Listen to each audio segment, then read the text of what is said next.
Hello students, मैं आयुष और आज मैं 9वीं चैप्टर का आखिरी वीडियो लेकर आया हूँ आपके लिए। और इसके पहले जो मैं आपको बता चुका हूँ गैट, ठीक है। गैट के बाद में देखा कि कैसे गैट से 1948 में जो बना, उसके बाद 1995 में WTO का स्थापना होता है। WTO की स्थापना के बाद विश्व के लगभग 164 देश उसमें शामिल हो आज हैं। और धीरे धीरे क्या हुआ, लगातार उन्होंने ट्रेड को बढ़ावा दिया। जो ट्रेड को बढ़ावा दिया तो कुछ लोगों को ट्रेड में या कुछ देशों को ट्रेड में बहुत ज़्यादा बेनिफिट हुआ, कुछ देशों को कम बेनिफिट हुआ। तो उसके बारे में मैं बताऊँगा कि किनको ज़्यादा बेनिफिट हुआ और क्यों बेनिफिट हुआ। साथ साथ मैं ये बताने की कोशिश करूँगा कि अंतर्राष्ट्रीय व्यापार से कुछ संबंधित मामले क्या क्या हैं। तो आप इधर आइए मेरे साथ। अब देखिए, मामले से पहले मैं आपको कुछ लाभ बताना चाहूँगा और कुछ हानि बताना चाहूँगा।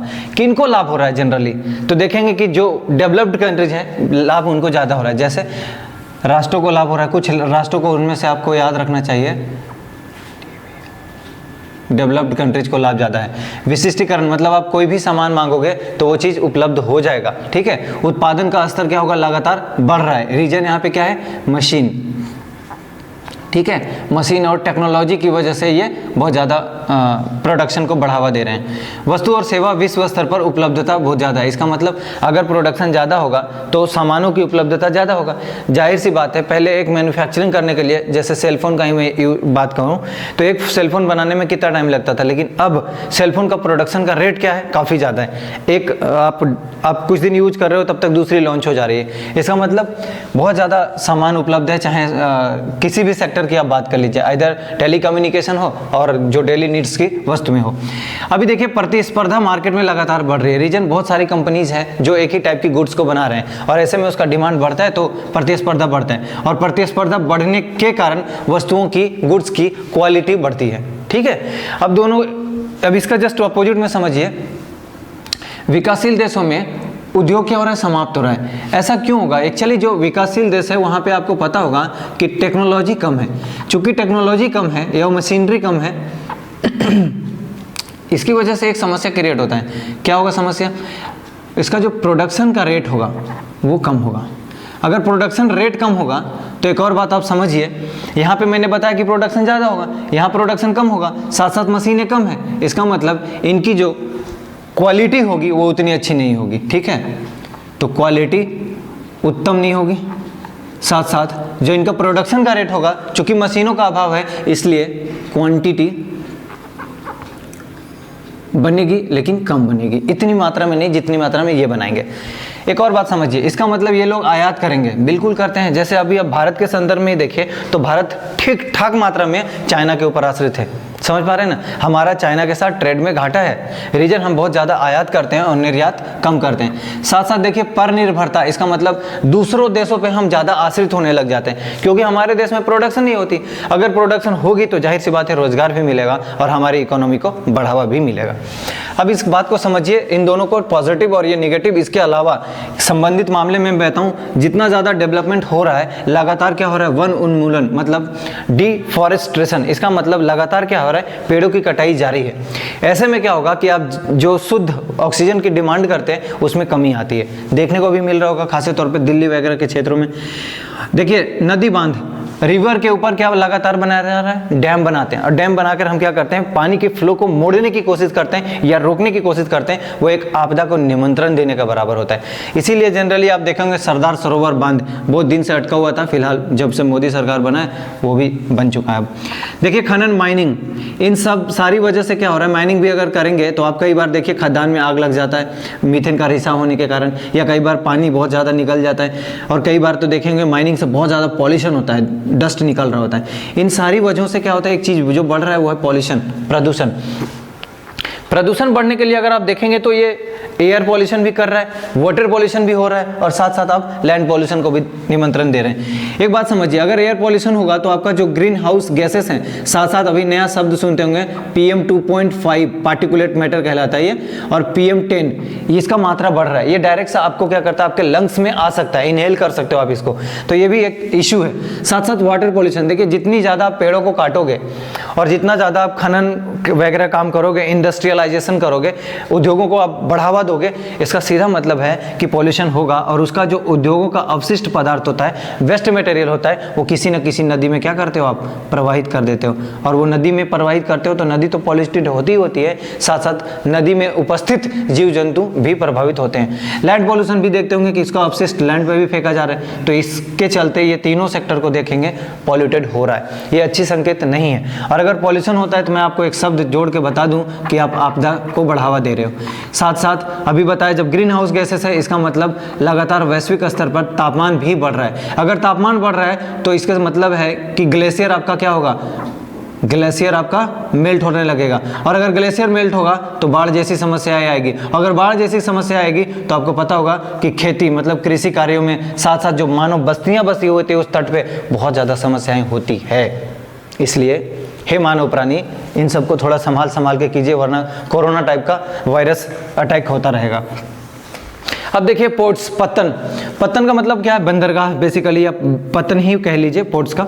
इसके मतलब क्या हुआ, अंतर्राष्ट्रीय व्यापार के प्रवेश द्वार बोलते हैं बंदरगाह को, क्योंकि अगर कोई भी दो देश है, मैं इसको हटाना चाहूँगा, कोई भी अगर दो देश है, मान लीजिए कोई एक कंट्री यहाँ पे है, दूसरा कंट्री कोई यहाँ पे है, ठीक है, अब दोनों के बीच में क्या होगा, अगर ये दोनों के बीच जलीय मार्ग है तो इसका मतलब नाव अगर यहाँ से चलेगी तो यहाँ को पहुँचेगी, तो यही इसीलिए कह रहा है कि ये प्रवेश द्वार होता है। समझ पा रहे हैं। दूसरी बात बोल रहा है कि इसका मैनेजमेंट बहुत जरूरी है, अगर आप मैनेजमेंट नहीं करेंगे तो समस्या हो सकती है। साथ साथ सुविधा बहुत ज़्यादा देता है, जैसे यात्रियों के लिए भी और साथ साथ गुड्स के लिए भी। ज़्यादातर गुड्स के लिए अच्छा है, रीजन हैवी वेट होता है उसका, और गुड्स के लिए हैवी वेट के लिए वाटरवेज को सपोर्ट किया जाता है। अब देखिए इसका टाइप और भंडारण के लिए भी यूज होता है। जो बंदरगाह होता है वो उसकी बात कर रहा हूँ, क्योंकि अगर सामान कहीं से आया है तो आप उसको स्टोर करने की कोशिश करोगे ना, उसी को बोल रहा हूँ भंडारण। इसका दो टाइप है देखिए जनरली, ठीक है, सॉरी तीन पार्ट है। एक हो जाएगा औद्योगिक बंदरगाह, दूसरा हो जाएगा वाणिज्यिक बंदरगाह और तीसरा हो जाएगा विस्तृत बंदरगाह। तो औद्योगिक बंदरगाह में जनरली क्या होगा कि अनाज, अयस्क, तेल, रसायन, इंडस्ट्री से संबंधित चीजों को हम क्या करेंगे, निर्यात करेंगे, ठीक है। दूसरी वाणिज्यिक में मतलब है, नाम ही है वाणिज्यिक मतलब ट्रेड के लिए। तो देखिए ह्यूमन के साथ साथ मैन्युफैक्चरिंग गुड्स, जो भी आप बनाते हो प्रोडक्ट, उसका आप क्या करोगे, निर्यात करोगे। विस्तृत पोर्ट में क्या होगा, नाम से देखिए विस्तृत मतलब बड़ा सा, ठीक है, तो ये क्या बोल रहे हैं कि विश्व में सर्वाधिक पोर्ट है यहाँ पे, मतलब इस टाइप के विस्तृत पोर्ट है। दूसरी बात है बड़े स्तर पर सेवा देने वाले होते हैं ये, ठीक। एक और बात याद रखिएगा, 12th ग्रुप, ये क्वेश्चन आप लोग से पूछ लिया जाता है कई बार कि विश्व में सर्वाधिक किस टाइप के पोर्ट हैं, ये है विस्तृत पोर्ट, ध्यान रखना है आपको यहाँ पे, ठीक। नेक्स्ट देखिए, अवस्थिति के आधार पर भी बंदरगाह को दो भागों में बांटा गया है। अवस्थिति का मतलब होता है उसका लोकेशन के आधार पे। अब देखिए एक को नाम दिया गया है अंतर्देशीय पोर्ट, दूसरे का नाम दिया गया है वाह्य पोर्ट। तो अंतर्देशीय का मतलब क्या हुआ, देश के अंदर। अब देखिए समुद्री तट से दूर, अंतर्देशीय पोर्ट में मैं बता रहा हूँ एक समुद्री तट से ये दूर होता है थोड़ा, ठीक। इसका मतलब समुद्री तट पे नहीं है तो कहीं दूर होगा, मैं इसका एग्जाम्पल भी बताऊंगा।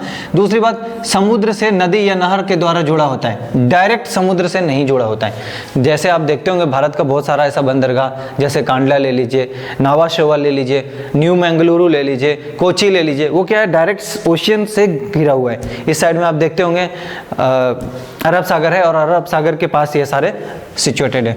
अब देखिए कुछ एग्जांपल मैं इसके लिए बता रहा हूँ। जैसे सबसे पहले देखिए कोलकाता हुगली नदी के ऊपर है, कोई समुद्र से जुड़ा हुआ नहीं है। और हुगली नदी आपको याद होगा गंगा नदी की एक धारा है। दूसरी ड्यूसबर्ग, ये राइन नदी पर है, ठीक है। ड्यूसबर्ग एक पोर्ट है, जैसे कोलकाता एक पोर्ट है, राइन नदी के ऊपर है ड्यूसबर्ग, कोलकाता हुगली नदी के ऊपर बंदरगाह बना हुआ है। नेक्स्ट देखिएगा वाह्य पोर्ट, मतलब इसका मतलब क्या होगा कि ये थोड़ा गहरे जल के पोर्ट्स होते हैं, ठीक है, वास्तविक पत्तन से दूर होते हैं, मतलब जो एक्चुअल बंदरगाह होगा उससे थोड़ा सा दूर होगा, और ये बड़े आकार के होते हैं, ठीक है। भारत के साइड अगर देखिएगा तो विशाखापट्टनम वगैरह को आप कह सकते हैं। विशिष्टीकृत कार्य के लिए, मतलब कोई स्पेशल काम के लिए जो बंदरगाह बनाए गए वो क्या हो सकते हैं, तेल पत्तन का मतलब होता है भाई साहब जहाँ से आप ऑयल का निर्यात कर सकते हो, एक्सपोर्ट कर सकते हो। जैसे तेल निर्यात के लिए होगा वेनेजुएला, आपको पता होगा एक ओपेक, तो ओपेक देशों में एक हमारा वेनेजुएला भी है, और वेनेजुएला और एक आता है शब्द ओपेक प्लस, दोनों चीज को आप समझ लीजिए यहीं पे।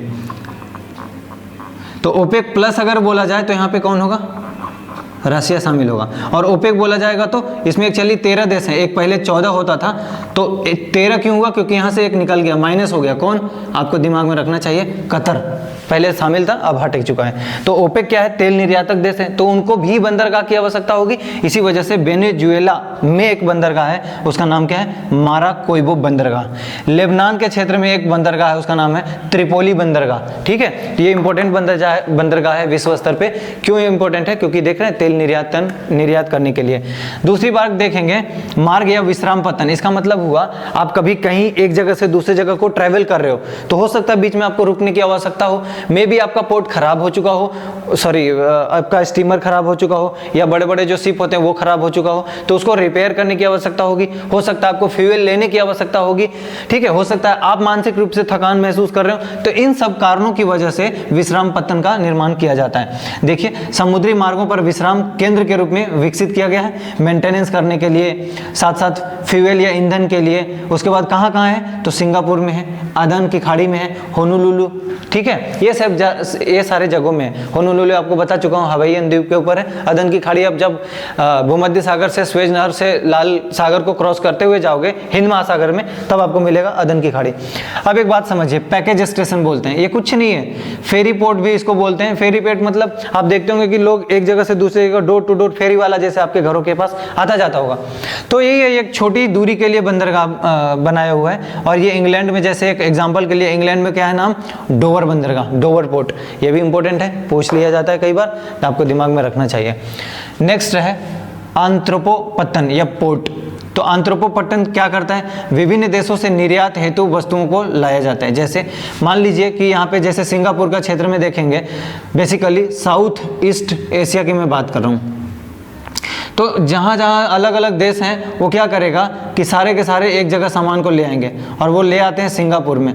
ठीक, तो सिंगापुर से फिर एक जगह निर्यात होता है, ये ज़्यादा अच्छा है। ठीक है, तो सिंगापुर से देखिएगा एशिया का निर्यात करने के लिए, और रोटरडैम ये यूरोप में है। ठीक है, तो रोटरडैम यूरोप के सारे क्षेत्रों के सामान को एक जगह इकट्ठा करता है और निर्यात करता है।